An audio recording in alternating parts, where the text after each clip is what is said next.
Hi, I'm Andrew Grapsis, Dungeon Master, and today we're going to talk about how you can use the 3-act structure in your Dungeons & Dragons sessions, missions, and campaigns.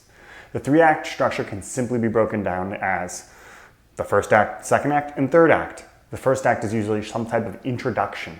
We learn about the characters, maybe we learn about the world and the background.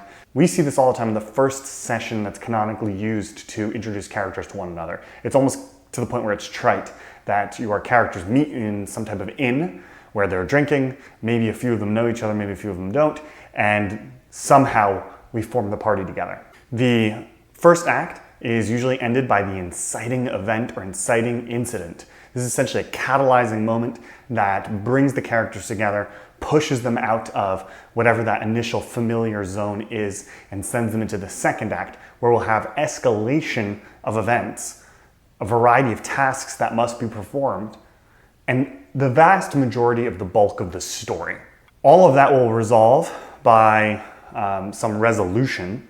So, the killing of the villain or the destruction of a castle, whatever it may be, into the third act where we wrap everything up. We take all those loose ends and nicely knit them into bows, or we return to the town victorious heroes, meet the mayor, and we have that nice transition from all of the action and reactions into something that is a little bit more pinning up, whether it's for a session, a mission, or an encounter. Now, none of that is unique to Dungeons & Dragons. What I'm going to offer is a way to take that structure and think about it within Dungeons & Dragons. So James Scott Bell, in his book, Plot and Structure, refers to the 3-act structure as beginnings, middles, and ends.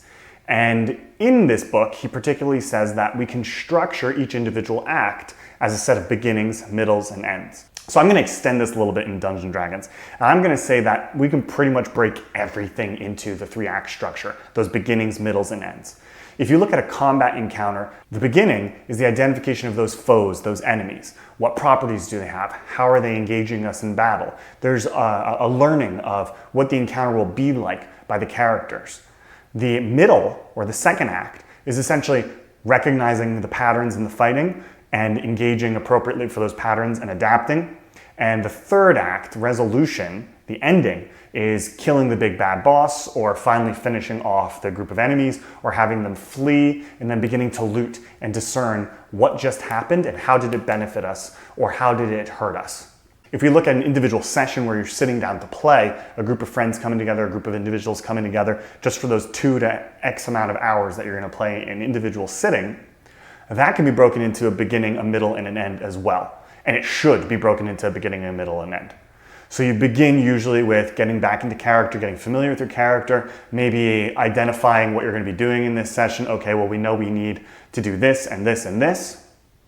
And then you have the middle portion where you're going to be doing any detective work, any combat, any kind of movement through the world. And then you inevitably need an end where you're wrapping up that session. What did you find? What happened? Are you going to take a long rest? Are you going to take a short rest? What's the transition going to be, so that when we come back and play, we can start that same kind of triplicate cadence again, a beginning, a middle, and an end. Missions themselves, where we have some type of compact story arc, also follow that 3-act structure. They have to.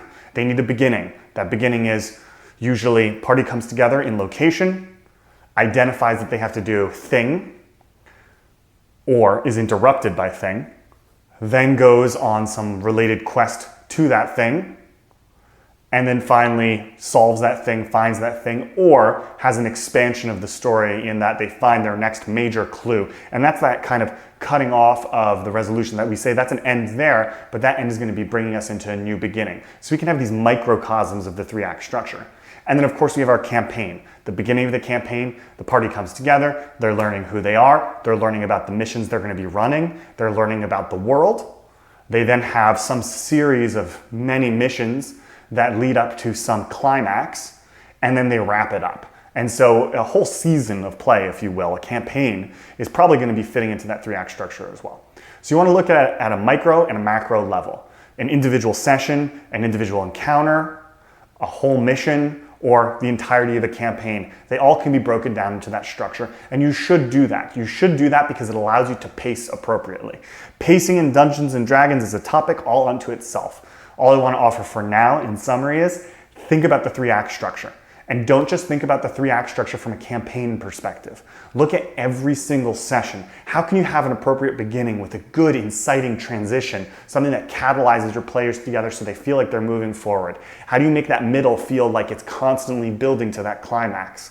And then how do you wrap it up with an end? Even if it's only a 5-minute wrap up, because you have a 2-hour session, 5, 10, 15 minutes, whatever it's going to be to wrap up, do it.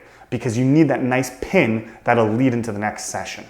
Okay, I hope that was useful and helpful. If you're using the 3-act structure to help you generate sessions, encounters, your missions, or your campaign, let me know about it. Post in the comments. I'd love to hear from you. If you think this is valuable, like and subscribe and share, and I will be posting these at least weekly. Please, if you have any questions, feel free to ask them as well, and I will address them. I am very, very, very happy to keep doing this. And as always, keep on rolling.